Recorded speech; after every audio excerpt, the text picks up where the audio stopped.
हावे हमारे दाई मैं सासुर हावे हमारे दाई मैं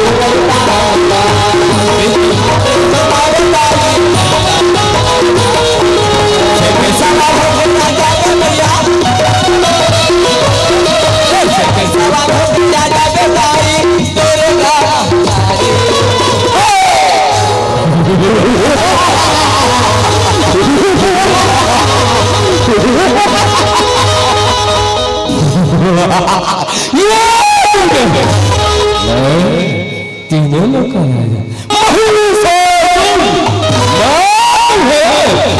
अपना पटरानी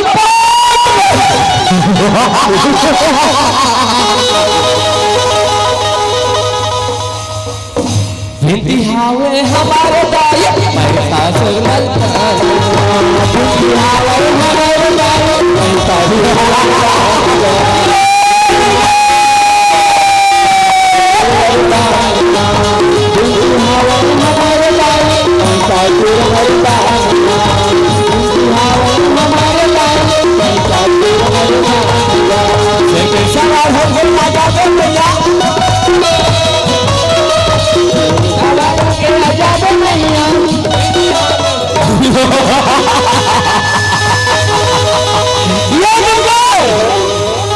अपना पटरानी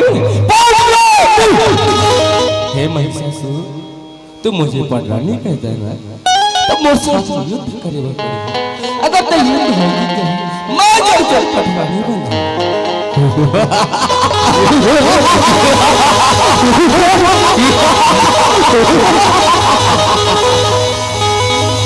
बेटी हावे हमारे दाई महिषासुर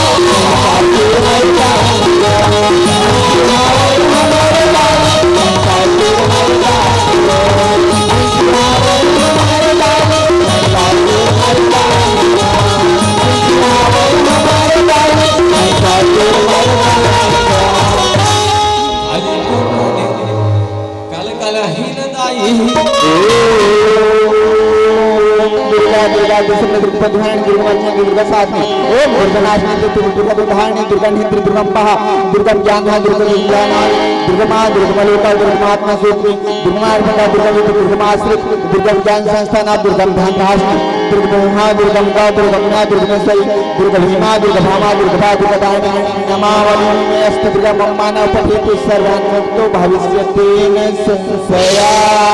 काली कंकालिनी कलकलाहीन दाई कला रे करा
मना दुर्गा या कालीला कैसे मना कैसे मनाओ दाई कैसे मनाओ दुर्गा भवानी ला कैसे मनाओ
नाचाते बाबर शेर जी मैया के मंदिर में देखो रे भैया नाचाते बाबर शेर नाचाते बाबर शेर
मैया की जय हो। पल भर जिंदगी पानी के खोट का हेरा, पानी के फोट का पल भर जिंदगी पानी के फोट का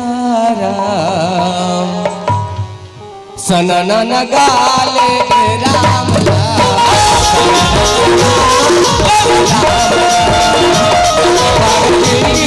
पानी के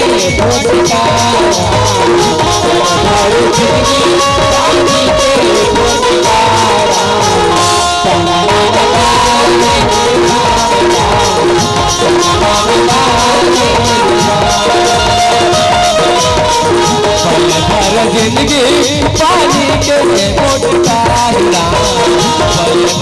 जिंदगी पानी के फोट का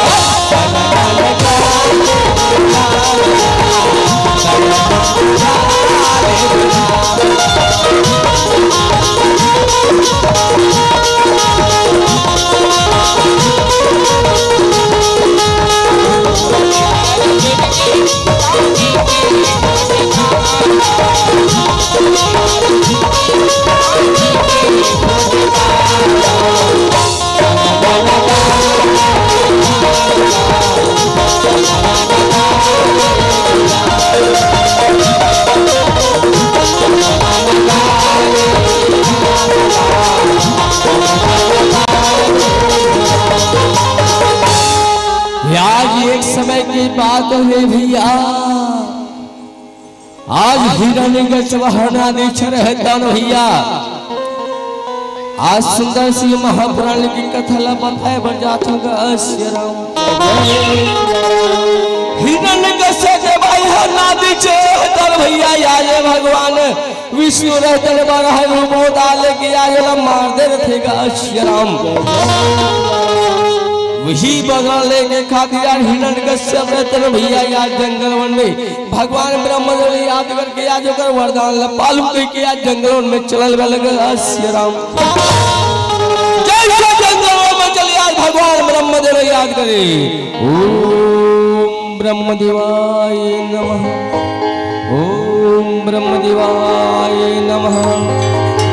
आज भगवान ब्रह्मदेव रहते भैया एक भक्त के पुकारा सुन के आज भी सुंदर चला था श्री राम। अब भजले न सिया राम ला, अब भजले न सिया राम ला, भजले न सिया राम ला, भजले न सिया राम ला, भजले न सिया राम ला, भजले न सिया राम ला। हरे भजन सतालेगा भैया, हरे भजन सताले वो देवी भजले न सिया राम ला, भजले न सिया राम ला, भजले न सिया राम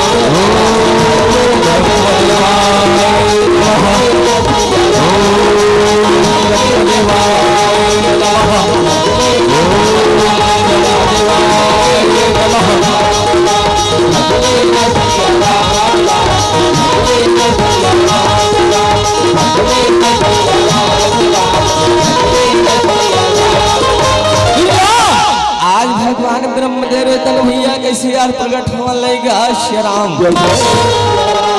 उठो बेटा हिरण्यकश्यप, आंखें खोलो बेटा, मैं तो तपस्या प्रसन्न हूँ। आवाज न सुन के आज हिरण्यकश्यप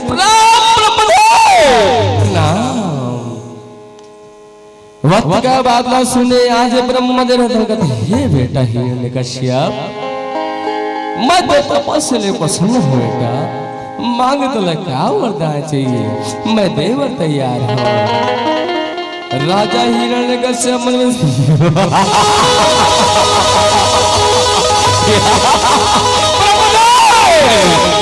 ये वरदान कथा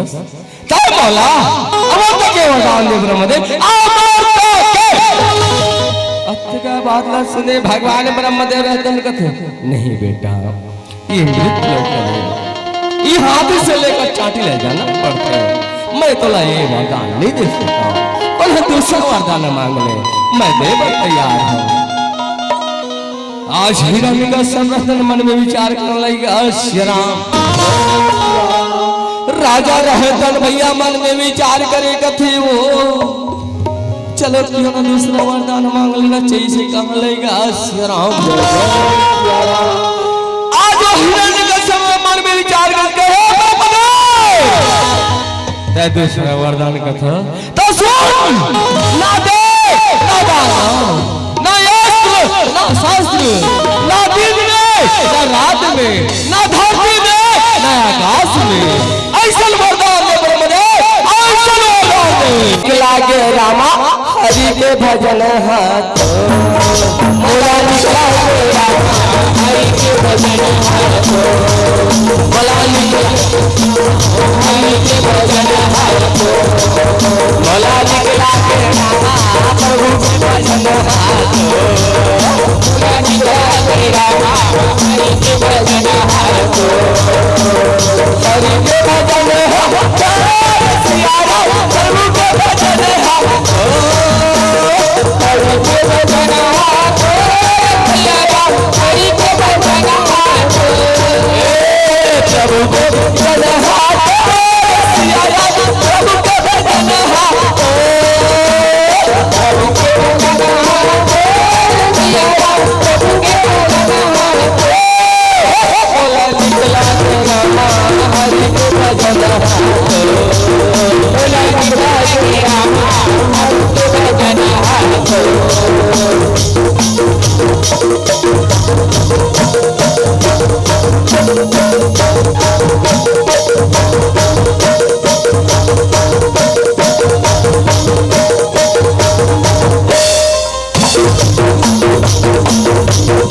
इस समय भैया राजा हिरण्यकश्यप रहते पर राजमहल में बैठे रहतेगा श्री राम। यही समय में में भैया रानी के याद में माला का धर गया जैसे राजमहल में चले वाले श्री राम। धीरे धीरे भैया वो बालक का घर के राजमहल को देखे से चलता लगेगा श्री राम। याद रानी का याद रहते न भैया पर राजमहल में कैसे पहुंचल लगेगा श्री राम। मोला लिख लागे राम हरि के भजन तो मोला लिख लागे